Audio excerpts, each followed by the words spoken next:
An exclusive interview with Face the Nation, Ukrainian President Volodymyr Zelenskyy called the atrocities a genocide and then outlined a stark choice for the West.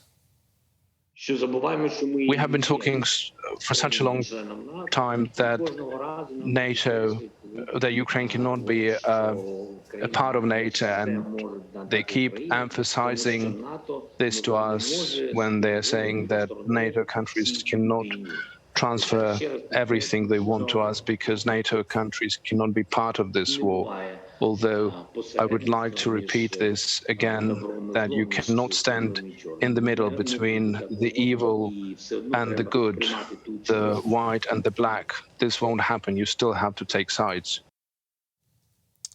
Face the Nation moderator and Chief Foreign Affairs Correspondent Margaret Brennan joins us now. Margaret, good morning. We heard President Zelenskyy use the word genocide. Our Secretary of State, Antony Blinken, hesitated, would not use that word in describing the scenes out of Bucha and elsewhere in Ukraine. I'm curious to know why you think he holds back on that term. And also, these images, what do they do to the pressure level that the U.S. and its allies are facing to try to stop what's happening in Ukraine?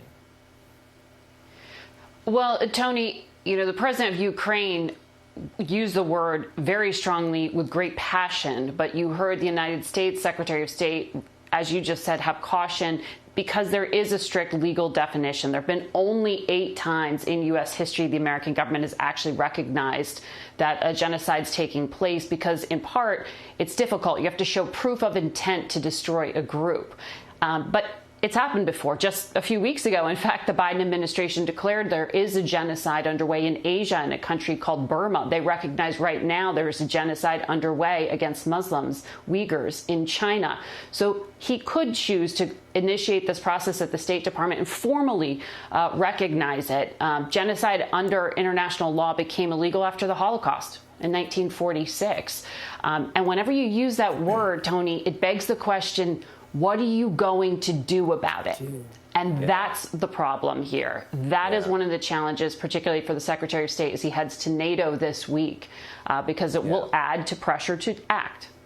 Yeah, and there are already sanctions, there are already weapons transfers. The Secretary of State did point out, while he's not using that term, the evidence is being gathered and that legal process you mentioned is being followed. Margaret, thank you very much.